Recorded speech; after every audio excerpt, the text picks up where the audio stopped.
I don't know why I thought I could figure this out just by clicking record. Okay.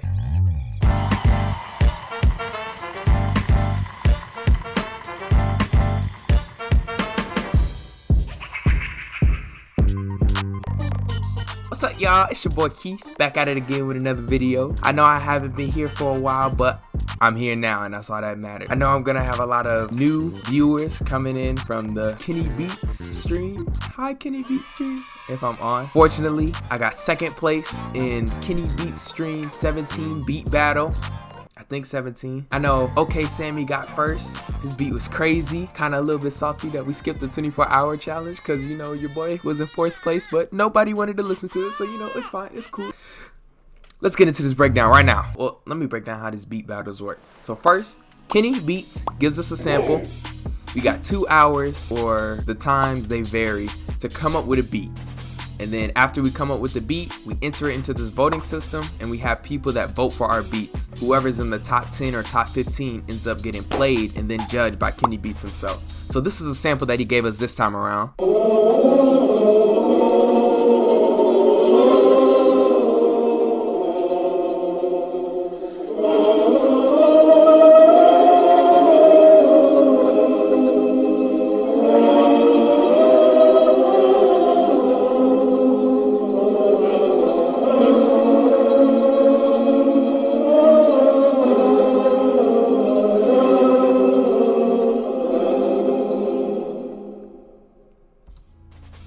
So what I did with it is I chopped it up a little bit. So this is what I ended up having.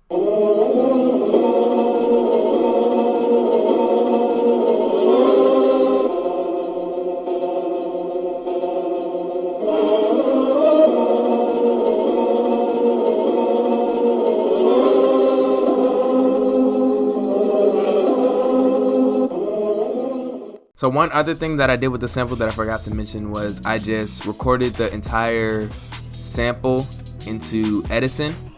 So I put it on the master, clicked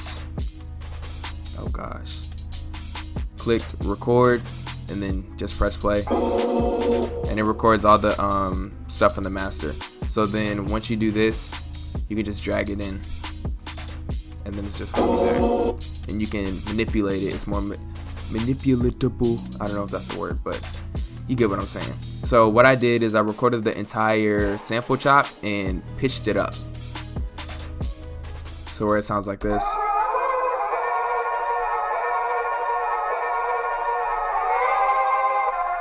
And stacked it on top of the main sample chop.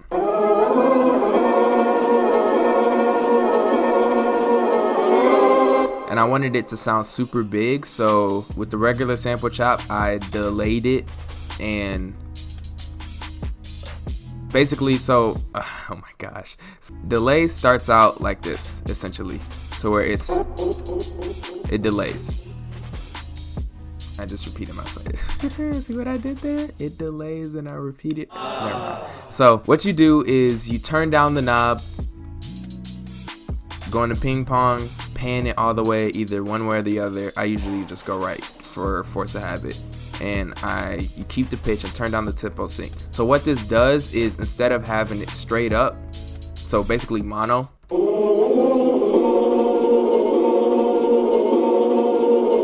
instead you can make it to where it's on either side of you. And it just basically widens the sound and allows for space in the mix for your drums to hit harder or for any other melody to hit harder. So that's what I did with that, and I did it with when I recorded it, it was already widened. So it's already widened in the recording in Edison where it's pitched up. So now onto the drums are pretty simple. It's just a kick pattern.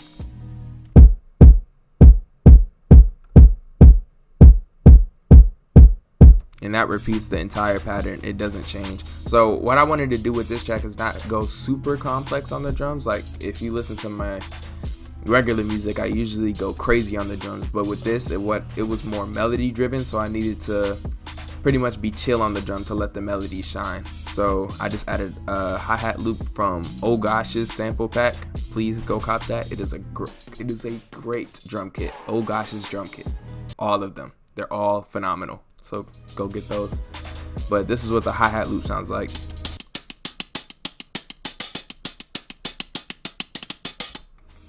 So with the drums, the hi-hats, and then the snare is also from Oh Gosh's. The snare and the snare roll to make it sound like a drummer.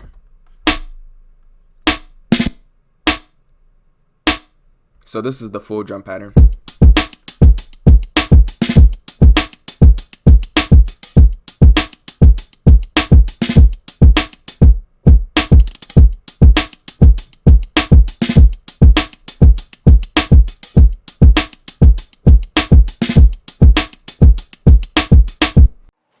So when it comes to making melodies, just listen to the music that you want to listen to. Like for example, all I listen to is jazz, funk, hip hop, and anime openings, and this is the music that comes out of me. So if you want to make better melodies or better music, then just listen to better music. That's all the advice I can give you. So this is the main piano melody that I got from the sample.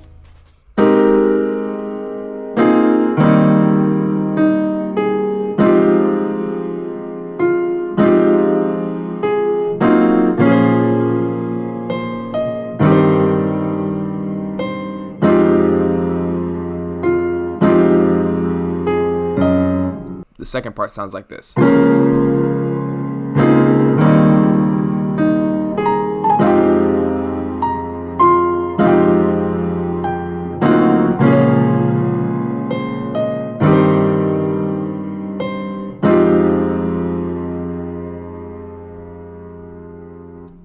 Let's go to the bass line now and the guitars. So when you make your bass line, you want to make sure that you're pretty much staying consistent with the root note of each chord. So with this chord progression, the root note is inevitably going to change because the notes are changing. So the root note for this first chord would be do. You can hear that pretty simply. And then the second chord, do. And then the third chord, do,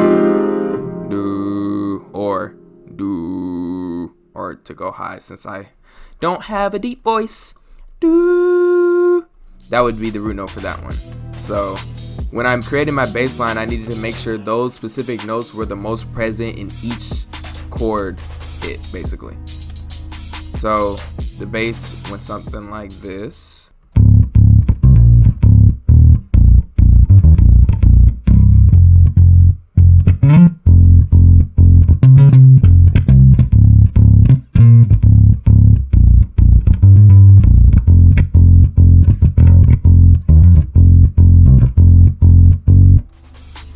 So that's the entire bass line using a Trillion bass. Trillion has really good basses. One good thing with Trillion is that they have really good bass lines, but if you go up a couple octaves, then they become really great guitars. So what I did with this one was essentially I just kept to the root notes with the bass lines, and there's really no tips I can tell you. Just listen to music with 5 guitars and you're gonna make patterns like this. But yeah, I just pitched up one of the basses in Trillion, and I got a really nice sounding guitar. And with the guitar, I just put some reverb on it to make it sound ethereal and in the background. So this is the full guitar pattern.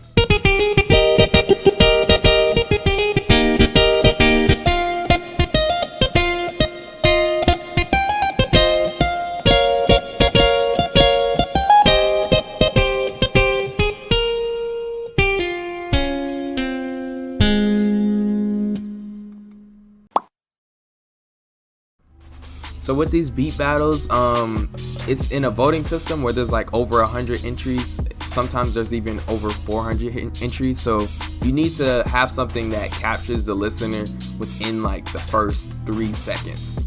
So in this case, it's gonna be my tag, right? And then the intro is very short. It just goes into a very infectious drum pattern and then a very infectious bass line. And I knew the bass line was gonna be the main selling point of the entire beat, so I needed to drop out the sample and drop out a lot of stuff to make the bass line sound even more important. So this is how the intro sounds.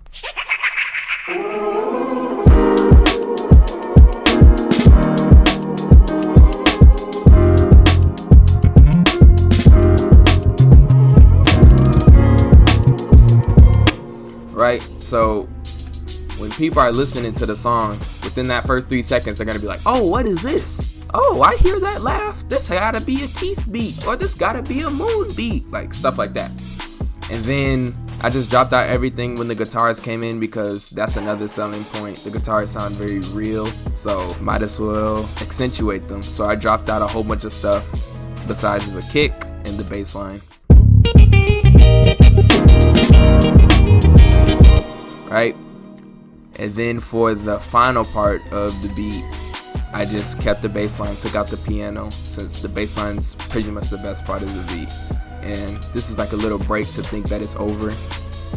This is just beat battle stuff, like little pauses and breaks to pretty much lull the listener into like, oh yeah, now the beat's over. Oh snap, it's back again. So that's what this was.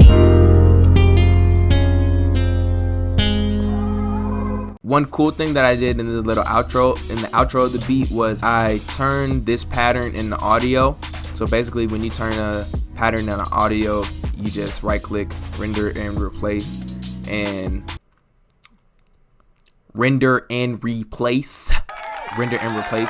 and you're automatically gonna have anything that was in the MIDI is gonna become audio. And this makes it more manipulatable, so I don't have to, and it's even easier because I don't have to record through Edison. I can just right click and then it automatically comes in here. So what I did with this mixer track, put some reverb on it, some phaser, some delay, some more reverb, and I turned it down to where it sounded like it was panning from side to side. The guitar was panning from side to side, and it gave it a really cool effect.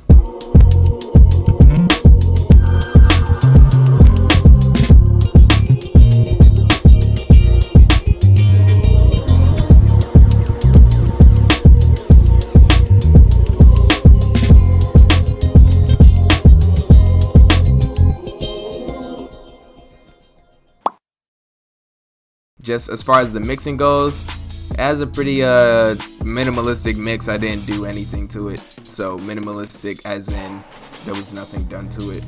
The only thing I did with the pianos is I took out some of the lows and I added the pretty much widening effect to basically air out the mix to where it has space for the guitar and the bass line to shine.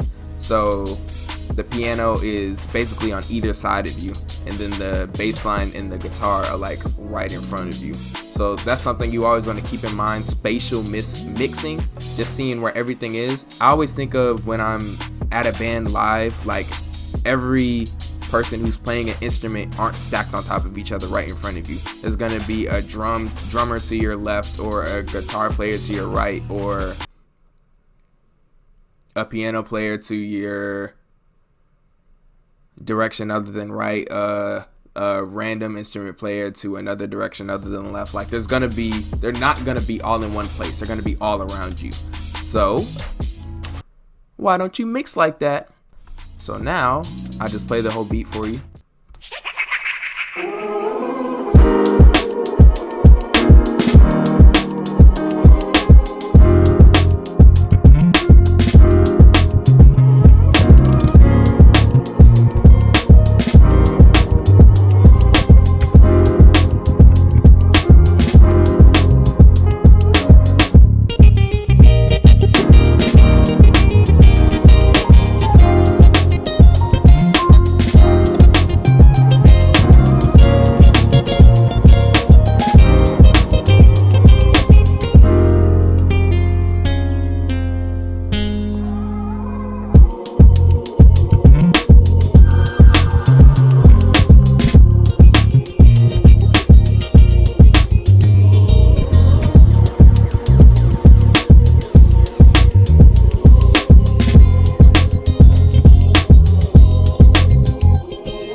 So yeah, that's it. So again, my name is Keith Harris, I am a 17-year-old producer, and if you have any suggestions, please put them in the comment section, because I'm running out of ideas and I really need your help. I'm out. I guess I'll just drop a little snippet of what I've been working on lately at the end of this message, and but for real, thank you, Kenny Beats, for giving me the auto-tune and allowing me this opportunity and giving back to your producing community. You're really doing a lot for us young producers out here, and we really do appreciate you.